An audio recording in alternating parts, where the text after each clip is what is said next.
وانا بتفرج على الماتش بتاع صن داونز وشباب بلوزداد، بلاقي ان لعيبه نص الملعب كل واحد فيهم قادر على الاستلام تحت ضغط، قادر على الترقيص، قادر على اللعب من لمسه واحده والتحرك بدون كوره، وبالتالي بتلاقيهم بيوصلوا للمرمى الخصم اكتر من 10 مرات. مظبوط. سهل جدا. مظبوط. وده شفناه حتى صن داونز امام الاهلي هنا وهناك، كل مبارياته كل مبارياته. وبالتالي لما بقعد افكر، لما اتفرجت على ماتش الزمالك وشباب بلوزداد كنا بنفقد الكوره، الميس باس غير طبيعي، وكنا كاننا بنطفش ونرجع ندافع، تطفش ونرجع ندافع، تطفش، وكأننا حسسنا ان شباب بلوزداد فرقه تقيله. مظبوط.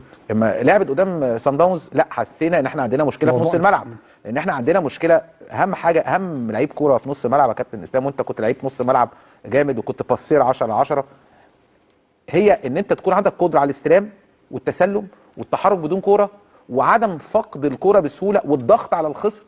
دي سمات نص ملعب البطل. مظبوط. او نص ملعب الفريق